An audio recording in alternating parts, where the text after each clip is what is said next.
Hey friends, welcome back to the channel. Today we'll do a coolant drain and fill. This is a 2013 Toyota Sequoia we're working on. This works for the second generation Sequoias as well as Tundras.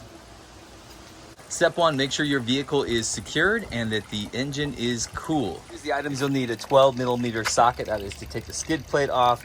This is a funnel kit, works really fantastic. It's gonna connect to the radiator. I'll show you how to use that in just a minute.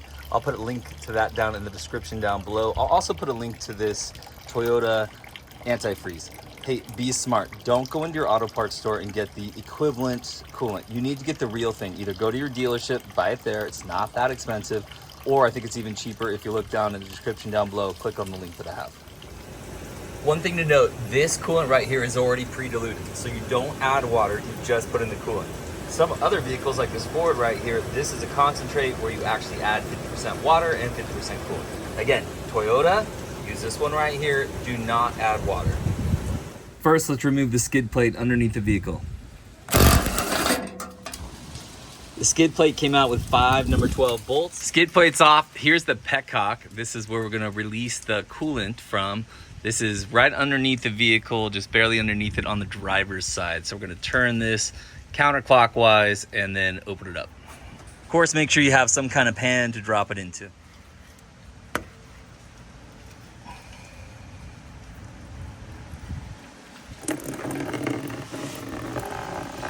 Give it some time, don't rush it. It's gonna take several minutes for it to come out. Under the hood, don't open the radiator cap. If you leave it on, it's gonna pull the coolant out of the reserve right here. Okay, the coolant has stopped leaking out. There you go. I'm gonna guess that's probably about 1.5 gallons. Let's close the petcock.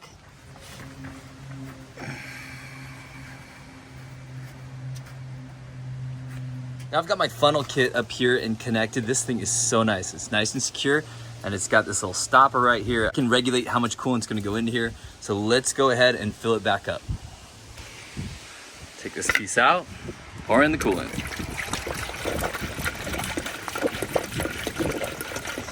You can see this funnel system makes all the difference.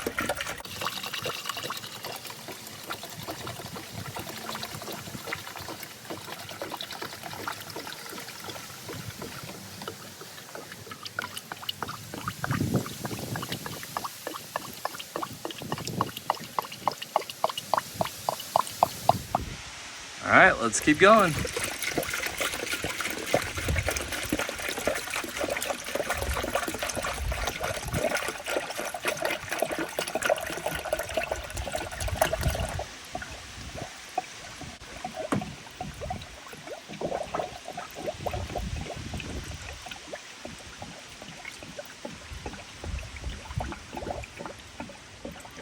On to the second gallon.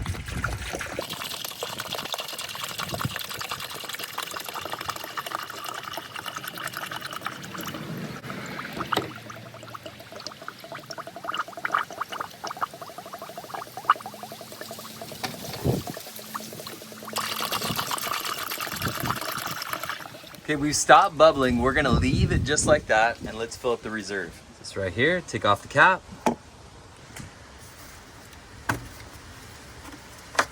Let's put it in a funnel. And we can see where we're aiming for right here.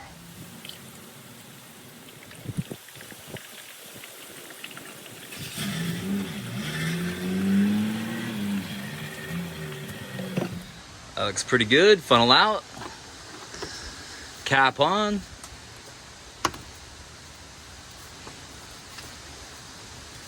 Next step, we're gonna start the vehicle, leave it for about 5 minutes and see if we can burp out some more of that air.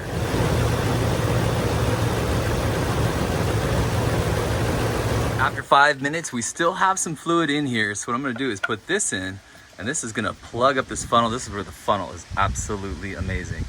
So now we're just gonna take that out, maybe a couple drops.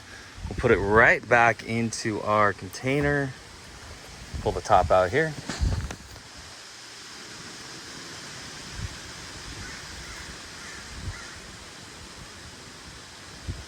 Take off this cap, put our radiator cap back on.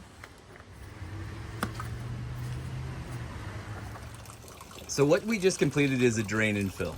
Now doing that, we used slightly less than 2 gallons of coolant. That means that we only changed out about half of the coolant that's in this vehicle. So what I recommend is do 1 drain and fill and then do the exact same thing again. So I'm gonna use these 2 gallons right here and do a second drain and fill. After doing that, we've got maybe 80 to 85% of new fluid in there, and that's gonna be just fine for these purposes. My plan is to do this every 30,000 miles, maybe even 25,000 miles as this vehicle's aging. The recommendation from Toyota is you don't need to do this for the first 100,000 miles, and then you need to do a flush every 30,000 miles. Flush is slightly different and will get out a little bit more fluid. This process right here is much, much easier, and that's why this is the one that I'm gonna choose to do. Now keep in mind, if you're gonna do a second drain and fill, you need to wait. So this vehicle's gotta cool off again before I do that second drain and fill. After that, we'll put the skid plate back on, put everything back together, and we're good to go. After driving for about 20 minutes, you may want to double check, make sure this reservoir is where it's supposed to be. Also, probably in about 3 days, maybe a week, I'll double check and see if this needs to be topped up. Hey friends, I hope today's video helped you out. If it did, give it a thumbs up, subscribe to the channel, and we'll see you next time.